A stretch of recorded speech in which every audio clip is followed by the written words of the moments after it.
Good morning, students. Today we learn about the lesson Cell Biology Unit 4.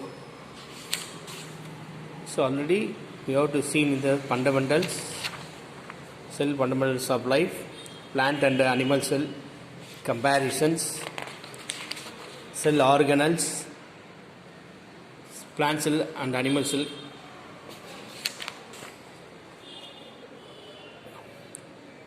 Inner cell of the cytoplasm, protoplasm, chloroplast. Now we can see Golgi complex. Today we learn about Golgi complex. I need a break. Golgi உறுப்புகள் எனக்கு இடைவெளி தேவை. Membranes, pounded sacs are stacked on the top of the others with the associated secretory vesicles are collectively known as Golgi complex. Functions of Golgi complex are the production of secretory substance, packaging and secretion. This is a secret behind the change in the color and the taste of fruits. சவ்வினால் சூழப்பட்ட குழாய்கள் ஒன்றின் மேல் ஒன்று அடுக்கி வைக்கப்பட்டது போன்ற ஒரு அமைப்புக்கு பெயர் தான் கோல்கி காம்ப்ளெக்ஸ். அது கோல்கை உறுப்புகள் என்று பெயர். கோல்கை உறுப்பானது நொதிகளை சுரப்பதற்கும் உணவை செரிமானம் செய்வதற்கும் பயன்படுகிறது. அது மட்டும் இல்லாமல் இது தாவரங்களில் கலர்,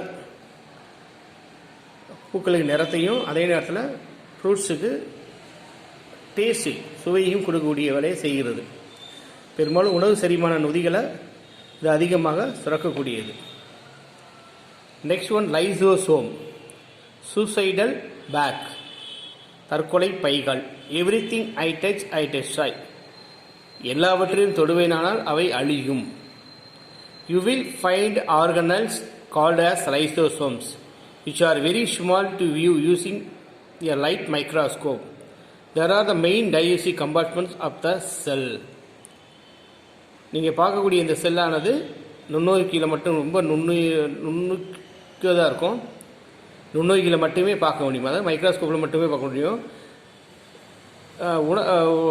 செரிமான சக்தியை உண்டாக்குறது தான் இதனுடைய பிரதான வேலையாகும்.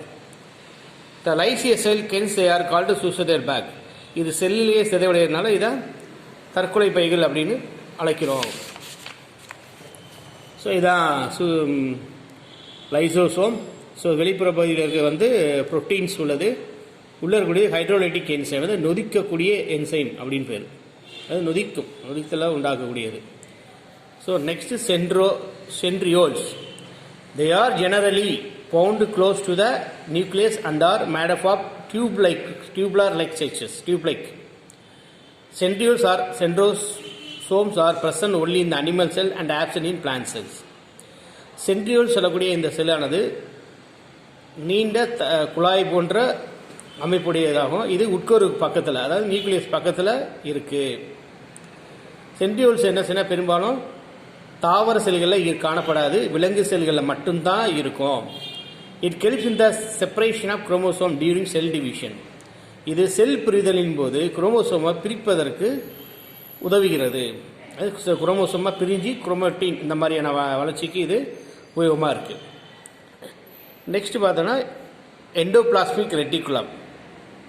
You guys be quiet, I have so much work to do. எனக்கு நிறைய வேலை இருக்கிறது, நீங்கள் அமைதியாக இருக்கலாம் அப்படின்னு meaning. It is an inter membranous network made up of flat or tubular sacs within the cytoplasm. சைட்டோபிளாசத்தில் உள்ள நீல தட்டையான குழாய் போன்ற அமைப்புடையது. உள்புற மடிப்புடைய ஒரு அமைப்பு பேர் தான் எண்டோபிளாஸ்மிக் ரெட்டிகுலம், அது வலைப்பின்னல் அப்படின்னு அர்த்தம். Endoplasmic reticulum is of two types. They are rough endoplasmic reticulum and smooth endoplasmic reticulum. இந்த வலைப்பின்னலானது இரண்டு வகையானது. ஒன்று சொரசொரப்பான எண்டோபிளாஸ்மிக் வலைப்பின்னல், இன்னொன்று ஸ்மூத்தான endoplasmic reticulum. Rough endoplasmic reticulums are tough due to the ribosome attached to the membrane which help in the synthesis of protein. அந்த சொரசொரப்பான எண்டோபிளாஸ்மிக் ரெட்டிகுலத்தை என்ன அப்படின்னா, அந்த சுற்றி இருக்கக்கூடிய இதில் வலைப்பின்னலில் ரைபோசோம் ஒட்டிக்கிட்டு இருக்கும். இந்த ரைபோசம் ஒட்டி இருக்கனாலே அது சொரசொல்ட்டு இருக்கனால அதை அப்படி சொல்கிறாங்க. இதோடைய வேலைன்னா புரோட்டீனை சிந்தசிஸ் உற்பத்தி பண்ணிக்கிட்டே இருக்கும். நெக்ஸ்ட் ஸ்மூத் மெதுவான சாஃப்டான endoplasmic reticulum. It is a network of tubular sacs without ribosome on the membrane. They are play a role in the synthesis of lipids, steroids and also transport them within the cell. இது என்னென்னா ribosomes அதில் ஒட்டிகிட்டு இருக்காது. நார்மலாகவே வெறும் Golgi complex மட்டும்தான் இருக்கும். வெறும் வலைப்பினல் மட்டும்தான் இருக்கும்.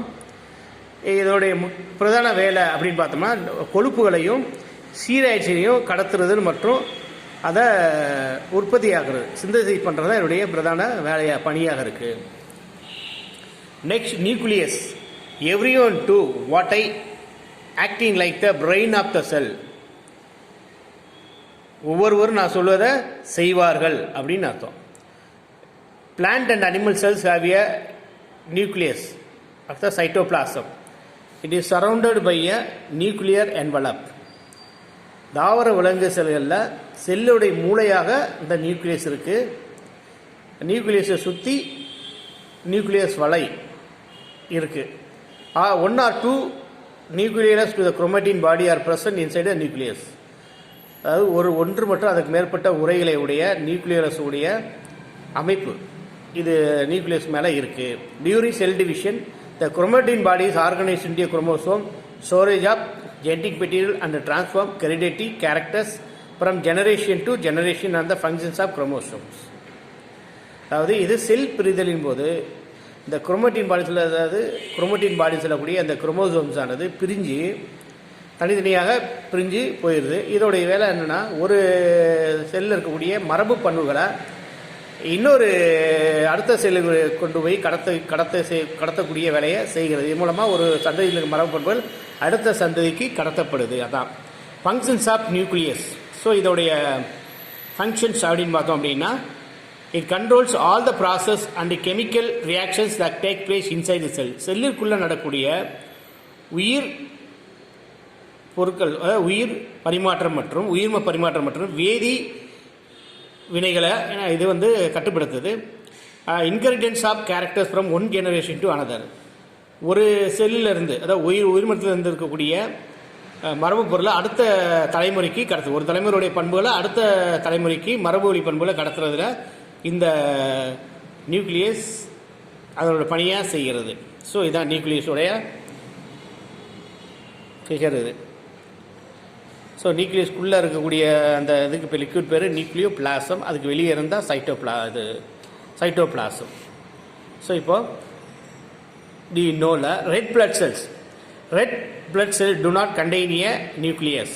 Without nucleus, the cells die quickly. பொதுவாக சிவப்பு ரத்த செல்களில் நியூக்ளியஸ் இருக்காது. ஆனால் அதே நேரத்தில் முதிர்ந்த செல்களில் மட்டும்தான் நியூக்ளியஸ் இருக்கும்.